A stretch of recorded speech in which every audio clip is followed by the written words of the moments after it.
Welcome to Vital's 2021 Enduro Test Sessions. We've grabbed 6 long travel 29ers, 2 of them with mixed wheel sizes. We brought those down to Reno, Nevada, and we're here at Sky Tavern Mountain Bike Park. We've spent the last several days running these bikes into every rock we can find, as well as some of the steepest, nastiest terrain in the area. We have Andrea Napoli, Casey Kaufman, and Ryan Lummis here to give us their ride impressions. Hang tight, because we're going to dig in and share with you what we liked about these bikes, where we thought they fell short, who they might be for, and ultimately, if each of these testers could take one home, which bike it would be. Now drop that funky beat! We're going to be talking about a lot of bikes today. If there's a particular model that you're interested in, use the timestamps below to jump around as you see fit. All right guys, welcome to Vital Test Sessions 2021 Enduro Bikes. I'm gonna pop open the garage door. You're gonna see our 6 test rigs, and I want you to walk to whatever bike grabs you the most. You're like, that's the one I wanna ride first, even if you pick the same bike as somebody else and we have to Rochambeau for it. Let's pop the top.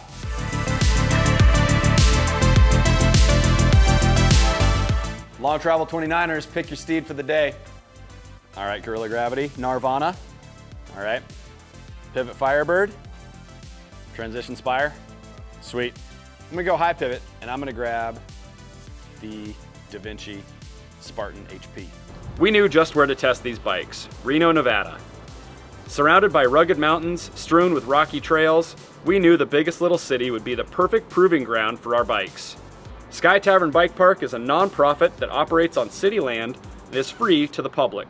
Their expanding trail network includes an adaptive green trail and works all the way up to some hard-hitting black diamond runs. From heavy downhills to steep, challenging climbs, the Sierras threw it all at our test bikes. Let's see how they held up.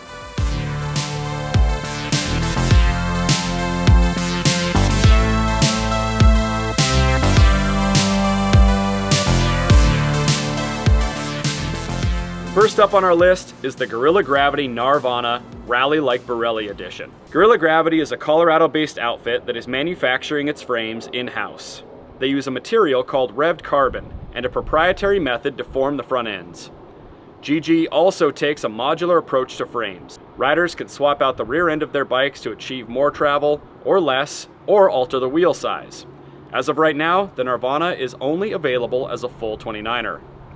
The Gnarvana is GG's biggest bike, boasting 160 millimeters of rear travel to accompany the 170 millimeter travel fork. Vital had a first look with the Gnarvana shortly after its launch and found it to be an absolute monster on the trails. Guerrilla Gravity uses an adjustable headset cup that alters the frame's reach. During our initial test, we rode a larger frame in the long setting for maximum send. For test sessions, we wanted to take a different approach and see if there was more to the Gnarvana. With 2 of our testers firmly in the size 2 category and 2 of our testers just on the cusp of a size 3, we opted for the size 2. Here are the numbers as they shook out for our size 2 test bike. Our particular bike is the Rally Like Barelli signature build. This is a shout out to Johan Barelli, their latest rider. Suspension is handled by RockShox with a Zeb Select Plus fork and Super Deluxe Select Plus rear shock. SRAM's GX Eagle 12-speed drivetrain takes care of the shifting, and Code R brakes take care of the stopping. There's nice little parts like a P&W handlebar and grips. A 150 millimeter SDG dropper makes the seat go up and down. With gold accents throughout, including a baller set of i9 wheels, the Guerrilla Gravity looked the part and was ready to hit the trails. Being only 1 millimeter smaller than the Banshee meant the Gnarvana had the smallest reach in this test at 444 millimeters. This is offset by a longer 450 millimeter chainstay length. With a 63.7 degree head tube angle, the Gnarvana ends up with a 1239 millimeter wheelbase. This gave the Gnarvana the same wheelbase as the Pivot Firebird, despite having a 24 millimeter shorter reach. A 76 degree seat tube angle rounds out the Geo highlights. With its own recipe for rallying, what did our testers think of the Gnarvana? For me, the surprises on this bike just kept coming. It was, the more that I rode it, the more it kind of surprised me. First ride impression right away was, this feels the head angle felt much more slack than it actually is. In terms of strengths for the Guerrilla Gravity, it's just downhill steep, pointing. It doesn't change direction super easily, so you can pick a line or not pick a line and be just fine in terms of especially the rougher stuff.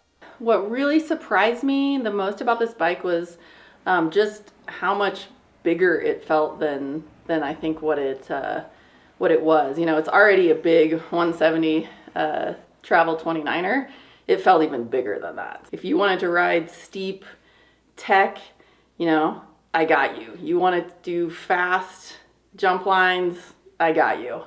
I will say the weaknesses, it did, you know, it felt like a bigger bike, and it pedaled well, I thought, but you're not going to want to take this on, pedal this on big rides. It did feel like pedaling a bigger bike. Weaknesses, I think it's a little too linear in the rear end. If it were my bike, I would probably put a volume reducer in the rear shock, but I think that works good for some people. To get the most out of the Gnarvana, riders needed to be willing to push the limits. Who exactly does that describe, though? I think the bike's for people who don't want to think a whole lot and just want to go get on a bike and shred and hit some rocks and be comfortable. I'd say primarily someone that wants to ride the bike park a lot, do shuttles. But I did find that it definitely shined more the more you pushed it. Like it really, I don't think you know, someone would love this bike and ride it super aggressively. But at the same time, for someone that wants like a safe, stable ride that, like I said, could kind of have autopilot, like you could, it could be for that person too. I would say it's definitely for more of an aggressive rider. If you're looking for more of a bike that you're going to go out and pedal every day and you're looking to clock in like a lot of miles, I probably wouldn't recommend it. It says right there on the head tube, rally like Barelli. This is for individuals that really do ride that steeper, nastier terrain, especially at higher speeds. On our test loop, the very top portion is really steep. It's not that fast, but then about a third of the way down, the speeds pick up and it's still really steep, but it's not quite like free ridey, and it's just strewn with like softball sized boulders, and being able to just let it go and fly through that, I mean, you just feel like an absolute hero. So if that speaks to you, then the Gnarvana is going to be a great bike.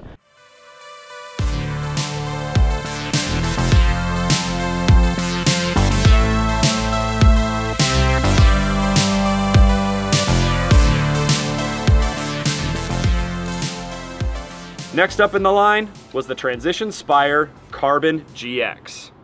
The Spire is Transition's newest and biggest bike to date. Despite having less travel than the TR11, Transition's downhill bike, its wheelbase is actually longer. Numbers aside, Transition has billed this bike as more of an all-rounder and ready to party in the woods, as is the Bellingham brand's moniker. Transition offers the Spire in both a carbon and alloy frame, with multiple build options. We applaud them for making a more affordable alloy frame on a brand new bike. Our particular build features a carbon frame. The drivetrain is a SRAM GX Eagle 12-speed affair with SRAM code RSC brakes.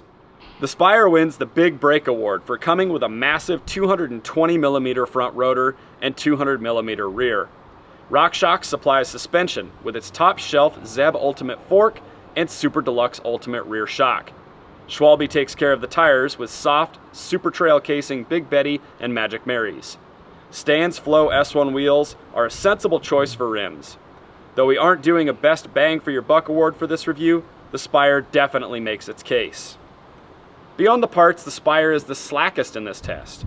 A 63-degree head angle in the high position is bested only by its 62.5-degree head angle in the low position. When paired to a 170mm fork, this would be a large contributor to that super long 157mm wheelbase, 15mm longer than the next bike. Our medium test bike had a 460mm reach, long but not the longest. This was paired to a size-specific 446mm chainstay length. Despite the long numbers, the Spire feels smaller on the climbs due to a 78.8 degree seat tube angle. Putting those numbers aside, how was the Spire on the trail? Did our testers feel like they needed a CDL to turn this bike? For myself, I was immediately comfortable on this bike. It fit. I got on it. I was like, oh, okay, I kind of know what's happening here. And I boogied along. It laid down much nicer in the corners than I was anticipating it to do. So it changes direction much easier than I was anticipating, and thought that was cool. What surprised me the most about this bike was the length. So definitely a really long, low, slack bike. You can feel the long back end in the slower, tighter turns. But once you get it up to speed, it's nice to have that length. It feels super light, really poppy. It actually feels like it rides more like a 150 bike. I feel like it was super easy to go really fast on it. Really easy to like rip berms, pop off of them. It was easy to, throw the bike around in the air. It's just a really fun bike to ride. I had some issues with the rear suspension, like popping off little kind of curb-shaped rocks and making your own doubles. It would kind of buck me sometimes, and I think it's something you could probably tune out of the shock a little bit or get used to, or maybe a little bit of both. But I had some inconsistencies in the back end with really, I guess, doing the kind of riding that I do. On the lower angle stuff, what I liked is kind of as fatigue was setting in later in the day, I could just kind of hang out on the bike. You don't have to be such an active driver on this thing. This bike builds speed really fast, and it carries its speed extremely well. Long numbers, agile handling, and a somewhat stiff suspension feel made the Spire more versatile than anticipated. So who is this bike for? So I think that bike is for people who don't necessarily need 170 mils of travel all the time, because it does kind of ride like a 150 travel bike. I think it's good for somebody who likes to go fast, probably not on super rough terrain. It's a great jump bike. Who's it for? I'd probably buy this bike for myself. I love to, my main thing is I love to have fun and jump and slap berms, and I like a really playful, responsive bike. I'm definitely more of a person that instead of smashing over something, I'll choose to just pop over it. I think if that's kind of your style, definitely a good bike for you.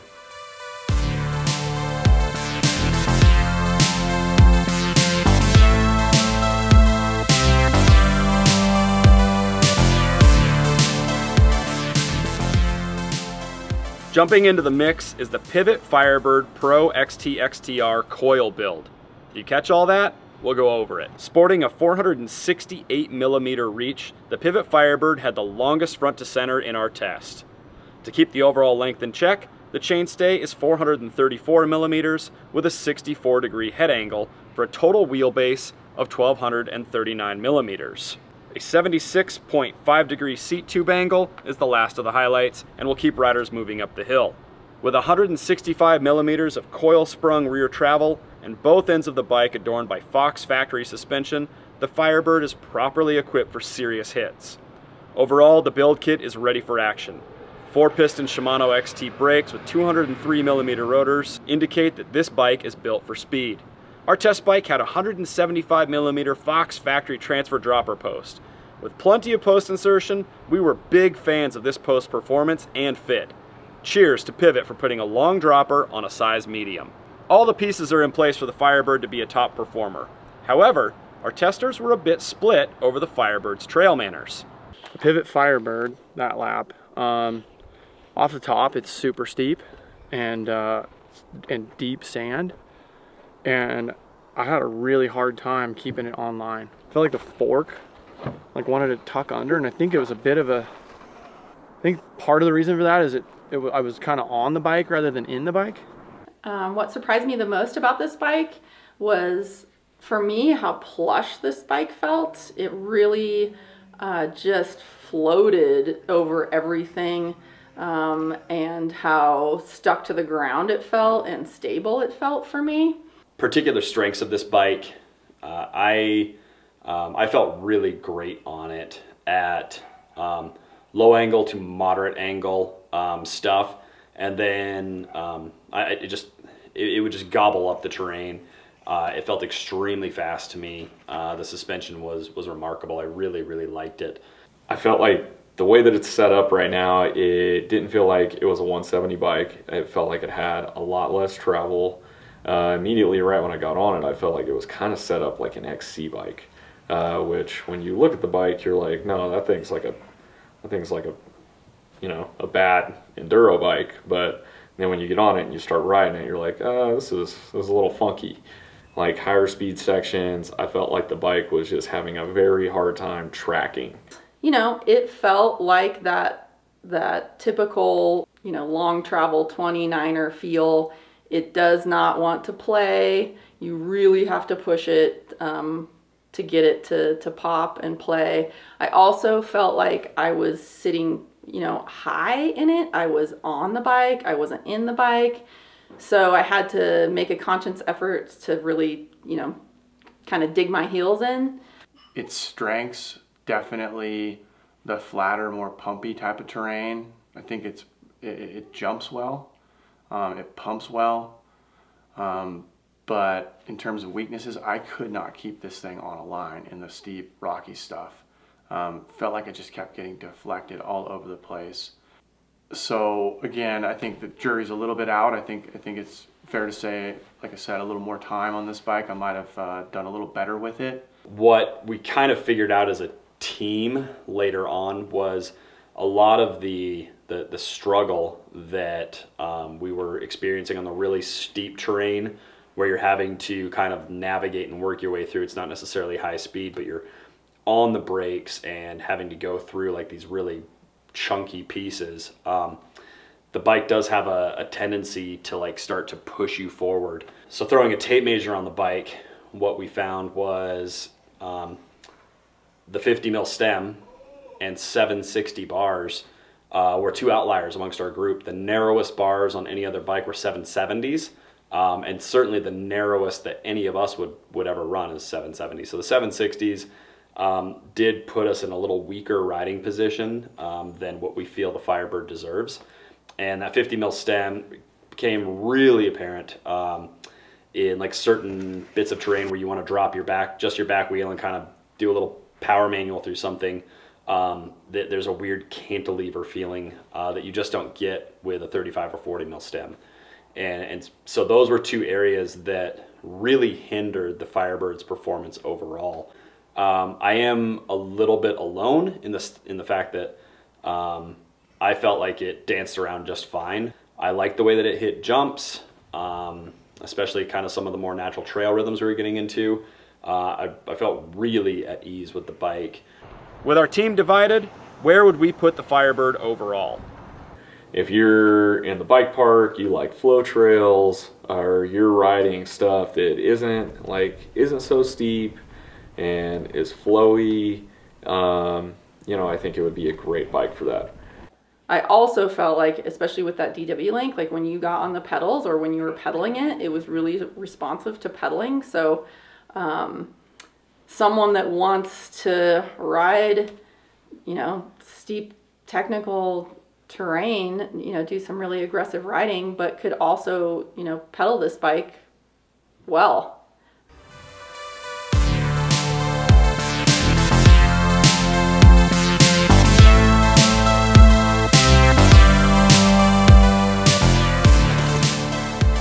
It just wouldn't be an enduro test if we didn't have a high pivot bike.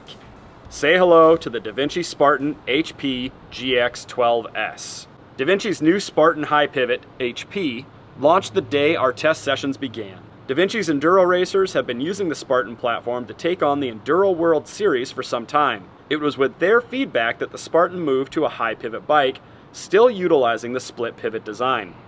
The main focus with the Spartan HP was to make a bike that was more comfortable at speed and could still move about the mountain efficiently. It is strange times when a 64.5 degree head angle is among the steepest in a bike review, but Devinci didn't need the Spartan HP to be incredibly slack. They did, however, pair it with a 76.5 degree seat tube angle. Its 465mm reach was the second longest in our test, as was the 1242mm wheelbase at SAG. Because it is a high pivot design, the Spartan HP's numbers will grow as it moves through its travel. In the case of the chainstay, 425mm on the chart equates to about 435mm at SAG. In brief, it is hard to summarize a bike like the Devinci Spartan on paper. This is a bike that needs to be put to dirt to analyze. Our test bike was the SRAM GX 12-speed build. As the name implies, the Spartan uses a full SRAM GX Eagle build with SRAM Code R brakes and 200mm rotors. In stock form, our bike has a Fox X2 Performance Elite rear shock and a Fox Performance 38 fork. At Devinci's request, a Grip 2 damper was installed to help level the playing field for the Spartan HP. Since every other bike in the test was on higher end suspension, we obliged in order to get a more equal feel for the Spartan's handling in the rough stuff. More than drivetrains and dropper posts, it is the suspension that alters a bike's ride qualities. No matter what suspension damper was in our test bike, there was no avoiding 35-pound test weight. With the Spartan tuned and ready for action, it was time to hit the trail and see what this high pivot brawler had in store for our testers. Initially, when we were going down the real steep stuff, I could definitely tell that the bike was like very planted to the ground. With that impression, I didn't really think that it was going to be like a very fun, playful bike to ride. And for the most part, coming down, it felt like it wasn't real poppy. It just really wanted to stay stuck to the ground, and it wanted to go fast, which was really cool. And then when we did get into the more flowy stuff, I noticed that it was kind of a poppy bike, but you definitely had to work a little bit more for it. This one was surprised me. That's easy to call out. When I unboxed this thing, when I saw what they had done, I was like, oh, sweet, a tugboat. We threw it on the scale. I was like, oh, 35 pounds, like my life is over. And I just kind of figured that I'd be riding a steamroller. I was like, okay, like, cool, you guys joined the high pivot train. I've ridden a lot of Devinci's in the last year and a half. And I know how their split pivot feels. I was like, oh yeah, it's got this great bottomless feel and da-da-da-da-da. And so they're going with this high pivot. I don't know. I was kind of expecting a slug.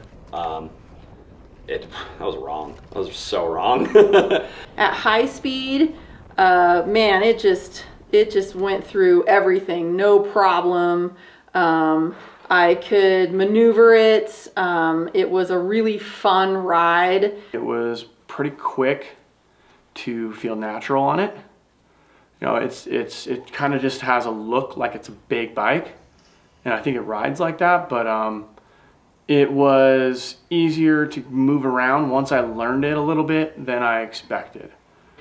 I never felt out of control. It felt fun. It felt good. And I just could not believe the handling performance of this bike. There was no doubt that the Spartan HP was ready for action, but was it too much of a niche bike? This bike is for somebody who rides steep, rough terrain with big hits and likes to go fast and is not really super concerned with trying to find every little side hit on the trail, just wants to make it down as quick as possible. If I was going to be racing enduro all the time, out of all the bikes that we rode, this is probably what I would choose, because it just felt really fast, really stable.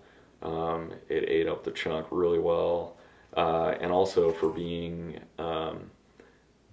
a bike that felt heavier than most of the other ones, I thought that it also climbed probably better than some of the other ones did too.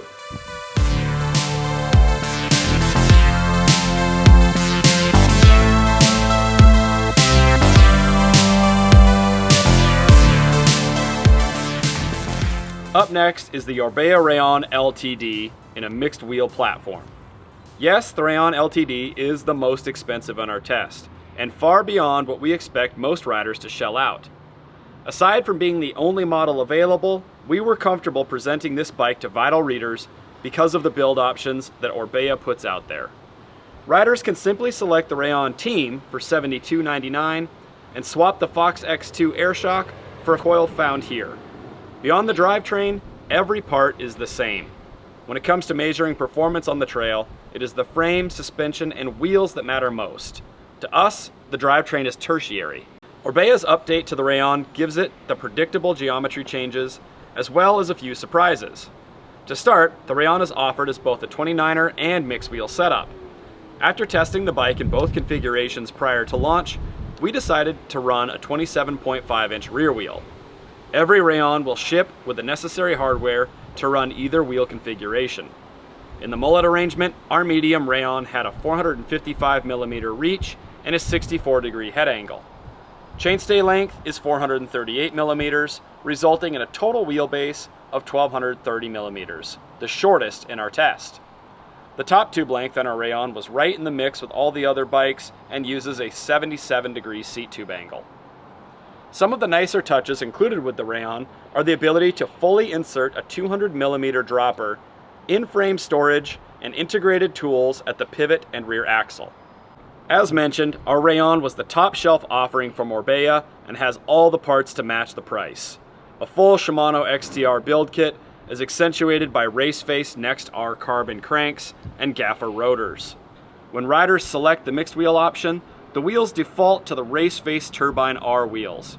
While our test bike used Maxxis Exo Plus tires, riders will have the ability to select a more appropriate double-down casing for an additional charge.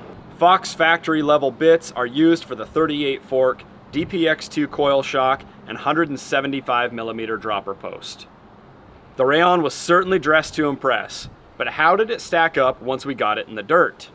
The Orbea Rallon, I rode that today, and what surprised me about this bike, hands down, was how well it pedaled. I mean, you know, you look at this bike, it's a 170 travel bike, it's got a coil on it, but wow, it just pedaled so well, and I wouldn't say that it was, you know, a plush bike. I kind of had a preconceived idea that this was just going to be a long cross-country or trail bike, and it's totally not. So I got on this bike and immediately felt comfortable. It doesn't feel tall. Just right when I got on it, I felt immediately at home. So strengths, I think that thing like really inspires confidence. For me, I started like almost getting myself into a little bit of trouble because I felt like the bike made me kind of believe that I was a better rider than I was. So yeah, it just makes you want to go fast. With a whole lot to love and very little in the complaint department, is this the one bike to rule them all? You could definitely take this big bike out on long days where you get to a rowdy descent, and this bike is just going to be perfect for that. First and foremost, obviously, if you're going racing, go racing with the Rayon. That's where it's at. But even as a reformed racer, I can really appreciate the way that it dances and plays down the trail. And I think, yeah, Orbea has done a really good job of offering something that I think will appeal to a lot of different types of riders. So if you're in the market for a longer legged bike and you want the ability to go 29, full 29 or mixed wheel, they're offering all of that. And so I think it's a real standout bike that is, as a reviewer, is hard not to gush over.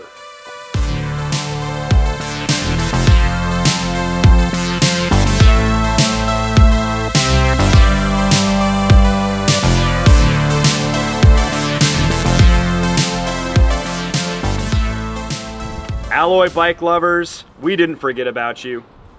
We present our final bike, the Banshee Titan. Banshee is a brand with some serious street cred.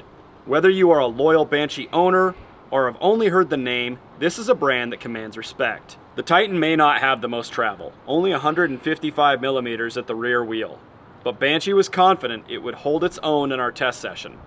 Utilizing Banshee's KS2 linkage on full bearings, the Titan is claimed to deliver an efficient ride that will still blast descents. Beyond the smaller travel numbers, the Titan runs a geometry combination somewhat all its own. The 445mm reach on our medium is on the smaller side these days, but was not the shortest in test. At 452mm, the Titan's chainstays are rather long. With help from the 64.5 degree head angle, the wheelbase stayed right in the mixed at 1235mm. The final outlier of the Banshee was a 120 millimeter head tube length, by far the tallest of any in our test. We ran only a single 5 millimeter spacer under the stem to keep the front end in check. A 76.75 degree seat tube angle was sure to keep that front end in check on the climbs. With modular dropouts and a flip chip, the Titan can be run as a full 29er or as a mixed wheel bike. Banshee was kind enough to supply us with both options.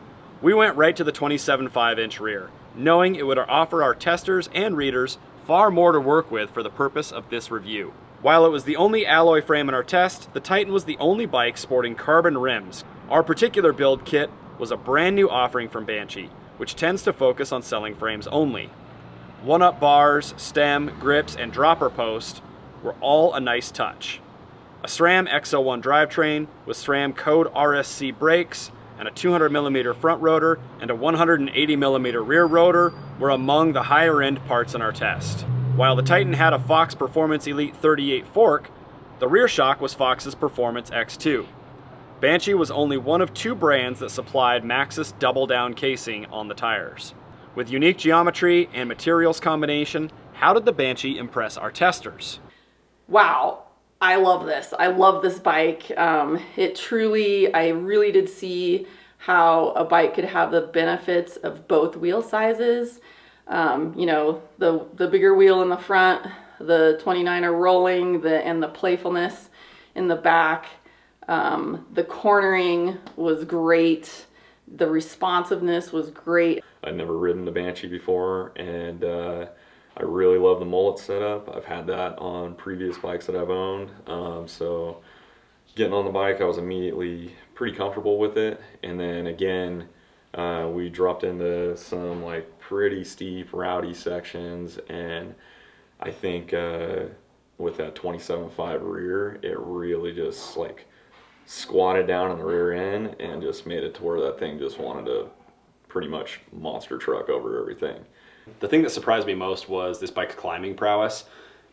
Both the rider position as well as the efficiency and traction on the bike was really remarkable. Something else was it carried its speed really well on lower angle stuff, flat rolling terrain. It boogied along nicely. The head tube is really tall, and I just had a very hard time getting on with the bike and getting the most out of it. This thing felt really kind of funny and unnatural in the parking lot, but once I got it going, it felt a lot more at home. It's definitely a bike that can be driven with your feet and with your hips, which is really cool. And I think the mullet is a factor in that, but also kind of the bar height almost necessarily means you have to drive it with the back. I think probably the biggest weakness is that you really have to be on that bike to get the most out of it for sure. It's not a bike to chill on. Much as we saw with the Firebird, our team was somewhat split on the Banshee. This begs the question, who is the Banshee for? I think it's for people who want to do big days. It actually pedals fairly well for a bike of its size, and it certainly doesn't look like a pedaling bike. So it's for people who like to do big days, people who like a bike that responds and gives you a good push back out of big turns, things like that.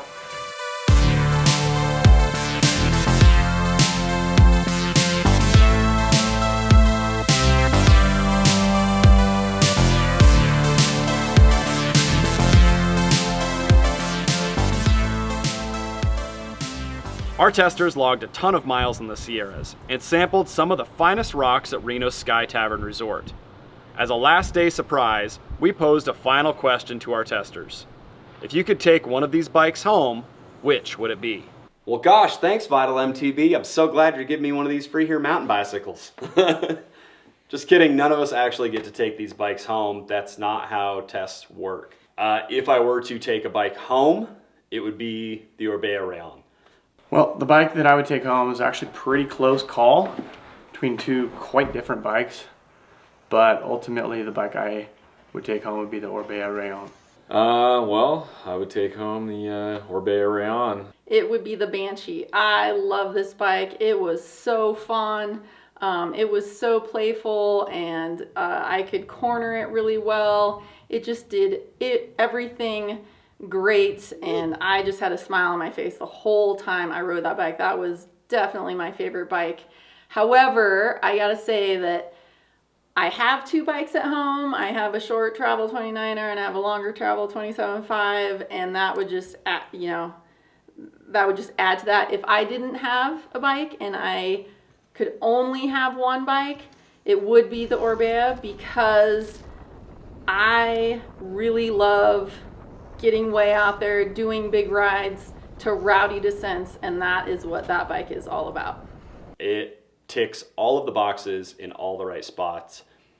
It was not out of its depth on the super steep, lower speed, chunky stuff. It wasn't the greatest at it, but it was not out of its depth.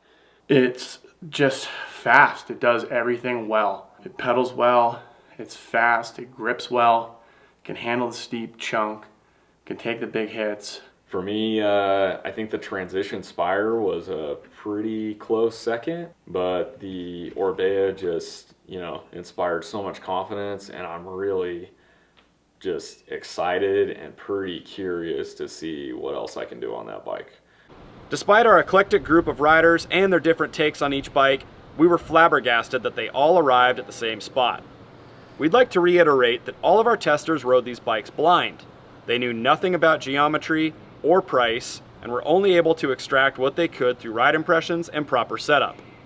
We would also repeat that the key components on the Rayon can be had at a much lower price via Orbea's Mayo custom program. Well, that's a wrap for our 2021 Enduro bike test session. We had a blast riding these amazing bikes in the Sierras overlooking Reno, Nevada. If you want to know more about what the Washoe Valley has to offer, head to visitRenoTahoe.com. For our full review and a more in-depth analysis, more photos than you can handle, and to be part of our Vital community, go to vitalmtb.com and join the conversation.